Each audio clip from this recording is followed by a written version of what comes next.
that's another thing in the NFL. When your window is open, you better jump through it. Otherwise, in 2 or 3 years, it could close. This is the Inside Rip, where every card tells a story, and so do the people behind them. I'm Serena Morales, and each week we sit down with the voices shaping sports and the hobby from the inside out. Today's guest is a legend in NFL reporting. He's someone who's been at the center of some of the most important conversations in the sport and has helped shape the way fans understand the league, while also earning the respect from players, coaches, and insiders across the NFL.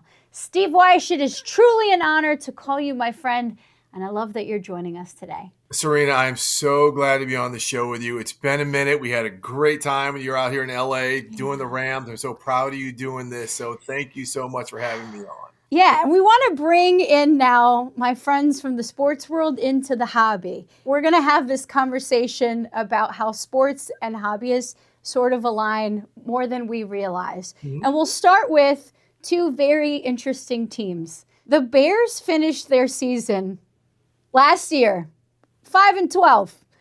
The Patriots finished their last season, 4-13. You know where I'm going with this. Yeah. As we enter week 14, these two teams have the best records in the NFL.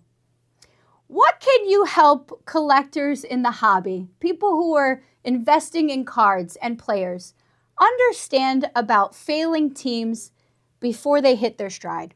Well, this is where the NFL, and we always hear about parity and this and that. It doesn't seem like it because the Chiefs or the Bills or some teams like that are always at the top. But 2 second-year quarterbacks have a coaching change situation in Chicago and New England.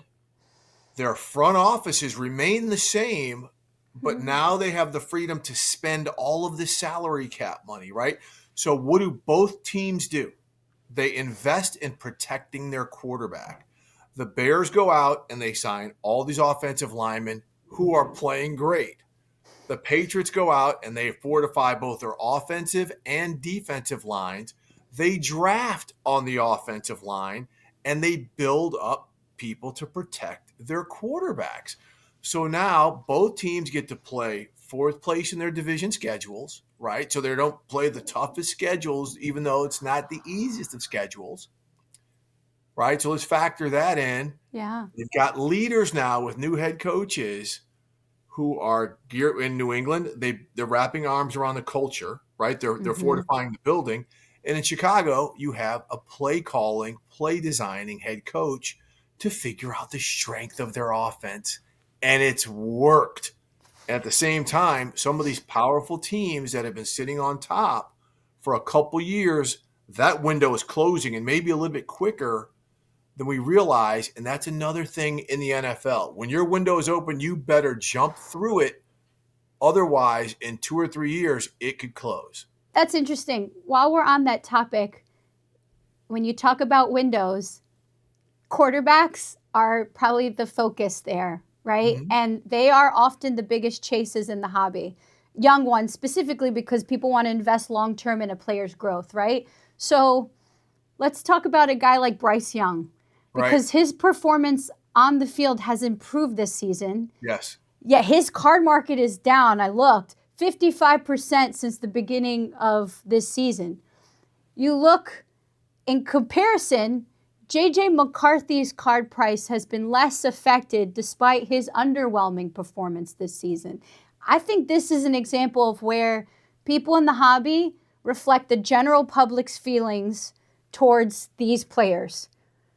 Why do you think the public even feels this way? They're watching games. I wouldn't say it's the player. I'd say it's the market and the organization. Right. The Vikings are a long-standing. When I was a kid, right, I grew up in Minneapolis, and that's where we had big trading cards. The Vikings were a great team, right? They were going. They went to 3 of their 4 Super Bowls when I was a kid. So I had cards of Fran Tarkenton. I had trading cards of Alan Page and Chuck Foreman, and guys like this, right? So I think there's still a generational thing with that team. The Carolina Panthers are an expansion team. And even though they have played in Super Bowls recently with Cam Newton, with some of these great players, Jonathan Stewart, guys like that, they sit in a heavily involved college football region, right? Basically anything from DC down to New Orleans with a little bit of South Florida, or South Florida excluded, but in between that is a college football region that is run by University of Georgia, University of Florida, Florida State, Alabama, LSU. Right. So I would think that when it comes to trading cards, because there's not a significant professional sports market in between those southeastern states, it's more of a college region, that someone like Bryce Young could be negatively impacted. I guarantee you that, I guarantee I don't know the metrics, but even when Cam Newton was at his prime, his card might not have done as well as a Tom Brady, or maybe even a Russell Wilson with Seattle at that time, just because, again, the college market in that region is you can't do it. I used to work in Atlanta. The Falcons competing for Super Bowls, they were so far a distant second to University of Georgia football that that was what really highlighted what I had heard about that region more than anything, is a college football region. That's a great point. Okay, so while we're on the Panthers, who seem to be flying under the radar. Yep. Ted McMillan. How high do you think his ceiling is? Because no one's talking about that guy. It's significant. I mean, he has thrust himself into the offensive rookie of the year conversation. Early on, it was Emeka Egbuka, the wide receiver for the Tampa Bay Buccaneers, who is absolutely killing it and probably could still win it. Even though I think Travion Henderson, the running back for the Patriots, is starting to surge onto the picture. Tyler Warren, the tight end for the Colts. But Tedoa McMillan has steadily silenced all of the draft day naysayers who said he didn't work that hard or he didn't have quite it. He's elevated Bryce Young. He's elevated this offense. He has allowed this creative, fantastic head coach, Dave Canales, to open up some things a little bit more. And he's ascending. It's so weird, Serena. For years we heard about the rookie wall, which was legit, right? These guys never played more than 10 or 11 games in college. And then once they declare, they spend the whole offseason training for the combine, going straight to minicamp, going straight to training camp, where they hit a rookie wall. And you've got guys like Tedoa McMillan who are like, forget a rookie wall, I'm leaping over it. And they're getting better as the season goes along. And I think that's something that would increase his trading card value, that increases his popularity even more, and allows him to kind of supersede maybe some of the things like I was talking about with the region, because, he is Polynesian. He's very proud of his Polynesian culture. He wears it. He wears his faith out there. Like, there's other factors that I think when you're talking about WeTheHobby and trading cards that could increase a player's popularity, regardless if he's playing on a team that may not be winning or that's kind of an under the radar because of the market type of team. That's a good point. From your perspective, then, what separates a quarterback who flashes and a quarterback who has actual long-term sustainability? Great question. If you see these spurts of promise, even in bad circumstances, right, there's long-term hope for them. I don't think anyone ever doubted Drake May even last season with their record. We saw these glimpses despite they were still putting this team together, versus let's talk about him. Where does Anthony Richardson sit in that conversation? Oh, well, is he in the conversation? I don't even know. Where does he end up? Is it with the Colts? No, it's not going to be with the Colts. Right. They're going to sign Daniel Jones long term, as they should. Mm-hmm. Look, they made a mistake by playing him early. They didn't listen to the people who coached him in college for 13 games. They're like, he's an incredible specimen, right? He comes into the room, he looks like Superman. He's a wonderful young man, but he hasn't played a lot of football. He can't read a ton of defenses. That's not saying he can't learn. He's just not there yet. He was rushed onto the field, had the injuries, then had the unfortunate tap out, which he explained. Hopefully, I don't think he explained well by saying, yeah, I was kind of tired. Hey, man, there are offensive linemen who are breaking their elbows trying to protect you, who do not want to hear about you being tired and tapping out. Yeah.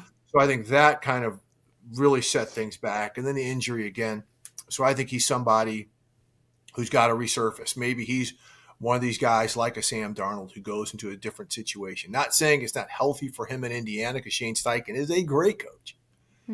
but it's just something where the environment needs to change, and he needs to get McVayed, right? He Yeah. needs to go Oh, get. I have been saying this. I was like, if Stafford hangs up his cleats, I see a different Anthony Richardson with a McVay or even a Tomlin, like just someone that can I've got spark a somebody. flame. I've got somebody who, if they don't find in the draft, who I think might be really good.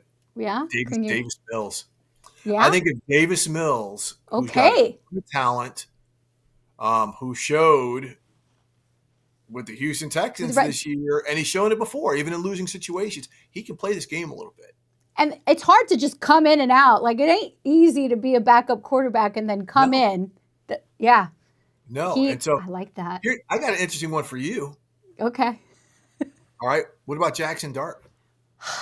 Okay, I was on the cusp of even asking you about this because with all these concussions, I'm like, just hold on a second. He's very flashy, and I also think him and Scatterboo have to be on this field at the same time. Like they had this magic together where the run game was working and it gave Dart opportunity then to open the field up. That we know this, right? Run games help, quarterbacks Sure. in magical ways. He feels flashy to me. He feels like short term, but like it's also the Giants. This is the organization. Like, That's what it is. yeah, like can culture alone save a quarterback or is it like talent? We've seen a lot of talented quarterbacks like Sam Darnold, undoubtedly Yes. one of the more talented quarterbacks in the NFL, go to a Jets team with a terrible culture and then get kind of revitalized as a backup in San Francisco and come out to ball out in Minnesota with Kevin O'Connell. Now he's doing his thing out in Seattle. Yeah. I'm really hoping that the Giants can figure it out for him. I think he's incredibly talented. I think he's got it to him. I think he's got a certain stuff to him. It doesn't seem phony. It seems legit. But that market and just some of the decisions that have been made with that organization have crushed people. Yeah. And you're hoping he doesn't fall that way. I mean, ever since they've gotten rid of Tom Coughlin, they have not found the coach, and the culture just has not been there. And they've got to get this next one right, because I do think he's a player you can build your organization around. They failed Daniel Jones. Daniel Jones then sits with Kevin O'Connell for a season and ends up changing the entire Colts. Yeah, for half a season. It only took a small amount of time. What he's doing now, I mean, Anthony Richardson, who, because of this guy, who was literally a starting quarterback for the Giants. For years, yeah, it didn't quite work. You're rocking a very cool zip up right now, and I know that you've been calling HBCU games this season, something you're really proud of. So you have a lot of insight on a lot of potential prospects. I do. You and I know these schools often get overlooked by the Bamas and the LSUs, but that just means the hidden gems are even more hidden. Can you share a few players that we should be keeping an eye on over the next 2 or 3 years? Sure. Well, one is an outside linebacker edge guy down at Jackson State, named Quincy Ivory. He actually was a University of Florida transfer. He looks the NFL part. He's got the NFL body, edge type player. Another is a running back out of a Division II school out of Virginia Union, Curtis Bo Jackson Allen. So he replaced the 2-time player of the year in a running back named Jada Byers, who was a smaller running back. Curtis is more like 6'1", 220, and he rushed for 2,400 yards this year. When you're talking Division II, you want to have somebody who dominates, right? Yeah. He's a grown man, right? We're going to see him in this Legacy Bowl, which is the HBCU Senior Bowl. It's a combine. It's a showcase for these guys. I mean, there's a couple linemen. Jackson State's got a lineman named, last name is Towns Blue. Okay. Covered in person, real guy. I mean, so there's a couple players, but there's some underclassmen. Also, Morgan State has a linebacker. I am blanking on his name, but he comes from a program that last year had a defensive lineman named Elijah Williams, who went undrafted, who now is in the rotation at defensive tackle for the Minnesota Vikings. So, no, there's some players to come up, but keep an eye on Curtis Allen. He's He's like a real dude. It's tough to get drafted at running back because very few go in the first round, so that pushes the whole market back when it comes to draft slotting. But he's somebody who will be in a camp and will have an opportunity to do some big things. I love that. Okay, I'm going to do 3 fun rapid fire questions for you, and we'll wrap with something fun. Steve, you're a very stylish man. If you had to let one NFL coach redo your wardrobe, who is styling you? To redo my wardrobe? Well, it wouldn't be Raheem. No, he rocks the J's. That's what he does. He wears nothing but sweats. Who have I seen who is very clean when it comes to dress? NFL coaches don't really dress. You put yourself together well. I do. You take pride in your appearance, as we all should. And not be Jim Harbaugh either. I'm trying to think of a guy who has looked good, and it's Sean McVay. I mean, McVay, Matt LaFleur maybe, or Shanahan rocks the fitted hat well, but he doesn't wear a suit. He doesn't wear a suit. No, McVay does dress up for he game clean days. Up. The general managers clean up. The general managers can dress. You got a GM that I'd say Kwesi Adolfo-Mensah up in Minnesota can Don, get yeah. Yeah. Is there a player whose fashion sense is as good as their play? God, have you seen like Chris McCaffrey or Joe Burrow? Yeah, like JOK when he was playing, he'd come in a different African garb. Curious, your top pick there. Yeah, my top pick, Joe Burrow. Joe Burrow. Oh yeah, it's easy. He got the Batmobile too. He's like the accessory that goes with his outfit. Last one. If the NFL went entire Lord of the Flies, they just went full Lord of the Flies, which player makes it to the end of the novel? Oh man.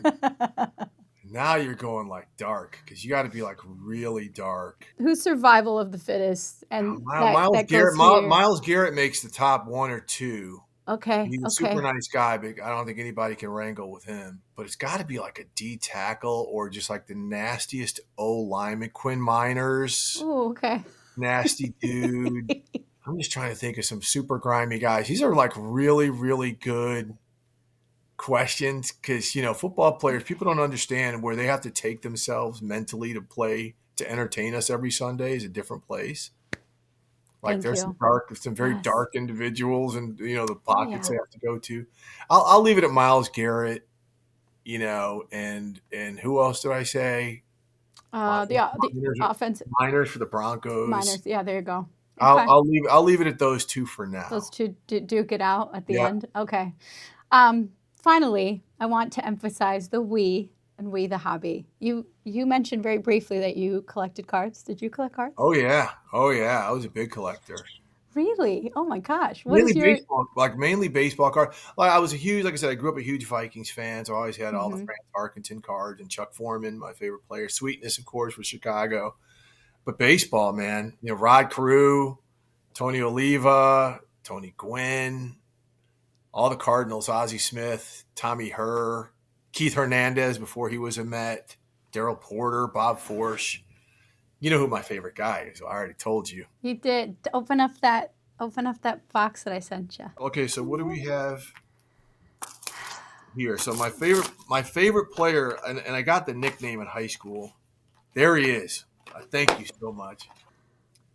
Joaquin Andujar, the Mad Dominican, number 47. I was a pitcher in baseball. People said I looked like Joaquin. I definitely had his temperament. I was not a happy person when I played. And I pitched like him because I tried to strike everyone out. So I put my team to sleep by throwing 147,000 pitches a game trying to strike people. I have something for you. I rarely have jerseys, right? I rarely wear them. I'm a journalist. But, okay, number 47. No way. You have a jersey of his. That is awesome. Where did you get that? My brother knows, because, my nickname in high school was Joaquin. My brother got me a Joaquin Andujar jersey about 10 years ago. Wow. So that is so wild. Awesome. Okay. This is great. So that card is a 1982 Fleer. Sweet. And it's that's an on-card auto. Someone probably went to a card show and got it signed by him and then got it graded. So his auto is graded a 10. That is a perfect auto. I mean, it's also a beautiful autograph. So this is great. And I think Joaquin either was a 20-game winner this was when like pitchers were throwing 9 innings. They were going complete games. Right. So in 1982, that's when the Cardinals beat the Milwaukee Brewers for the World Series. I was at all 4 home games. I was about 15. I was like 16, 17 years old then. Darryl Porter was the MVP, hits the home run, catcher. Take it out with the Brew Series, the Brewers and the Cardinals back when the Brewers were in the American League. So, yeah, Joaquin, this is perfect, 1982. This team has taken me to 7 World Series in my life, Serena. So you look at that card, and to me, that is what's so beautiful about this space. You can hold a card, but it comes with a memory. It comes with a story. It comes with so much more than an image of a baseball player. Like Joaquin. They had to get rid of him. Joaquin liked to party, but he did his thing. He entertained me. It's a different time. Steve, enjoy that card. The hobby is for everyone, and I am so glad that you are a part of it. Thank you so much for your time. Thank you so much. This means a lot. And Serena, being on the show with you means a lot. All the best to you. We the Hobby. Go do your thing.